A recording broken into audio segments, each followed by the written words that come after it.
राधे राधे। आज का प्रसंग हनुमान जी की जन्म कथा। एक बार देवराज इंद्र की सभा स्वर्ग में लगी हुई थी। इसमें दुर्वासा ऋषि भी भाग ले रहे थे।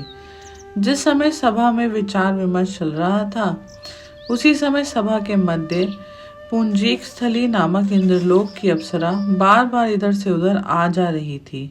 सभा के मध्य पुंजीक स्थली का यह आचरण ऋषि दुर्वासा को अच्छा न लगा। ऋषि अपने क्रोध के लिए प्रसिद्ध हैं। उन्होंने पुंजीक स्थली को कई बार टोका, पर वह अनसुना कर वैसे ही करती रही।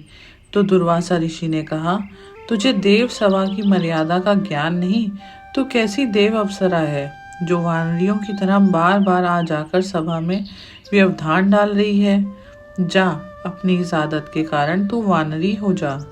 दुर्वासा ऋषि का शाप सुनकर पुंजीक स्थली सन्न रह गई। अपने आचरण का यह परिणाम वह सोच भी नहीं सकती थी, पर अब क्या हो सकता है, भूल हो चुकी थी। उसके कारण वह शापग्रस्त भी हो गई।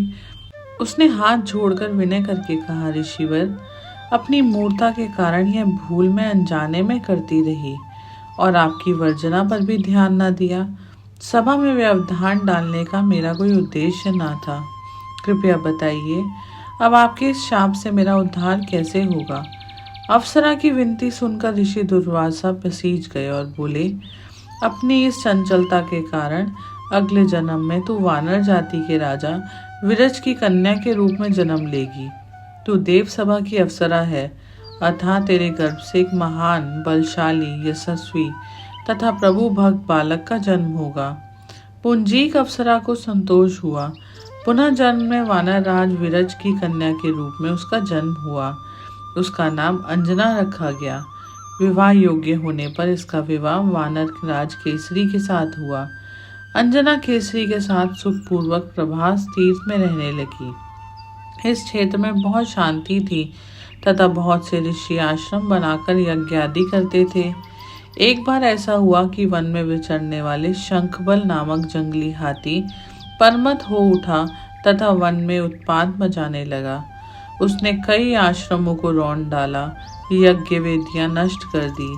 उसके भय से भागते हुए अनेक तपस्वी बालक आहत हो गए। कई आश्रम उजड़ गए। कई ऋषि भय के कारण आश्रम छोड़कर चले गए। केसरी को जब शंखबल नामक हाथी के इस उत्पात का पता लगा, तो वह आश्रम तथा आश्रम वासियों की रक्षा के लिए तत्काल वहां आए और शंखबल को बड़ी कुशलता से घेरकर उसके दोनों दांतों को पकड़कर उखाड़ दिया। पीड़ा से चिंघाड़ता हुआ वह हाथी वहीं धराशायी हो गया और मर गया।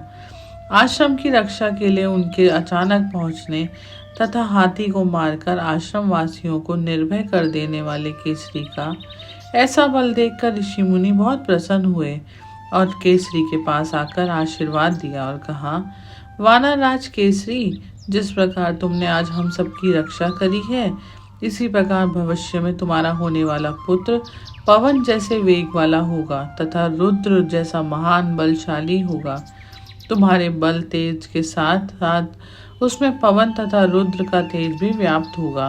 केसरी ने कहा, ऋषिवरों, मैंने तो बिना किसी कामना के परमत हाथी को, जो किसी प्रकार वश में नहीं आ रहा था, मारा और आपकी इस यज्ञ भूमि को निर्भय कर दिया। आपका दिया गया है स्वतः आशीर्वाद मुझे शिरोधार्य है। केसरी ऋषियों को प्रणाम करके चले गए। समय आने पर अंजना के गर्भ से एक बालक का जन्म हुआ।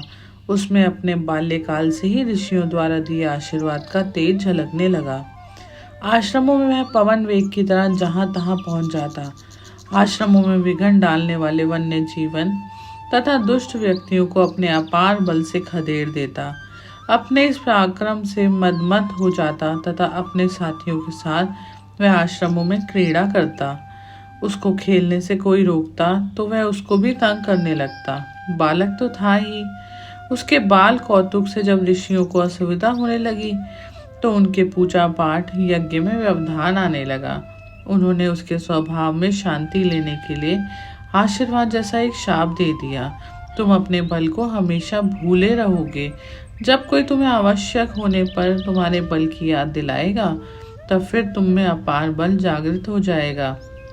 इससे वह बालक शांत स्वभाव का हो गया। केसरी नंदन यह बालक आगे चलकर हनुमान नाम से प्रसिद्ध हुआ।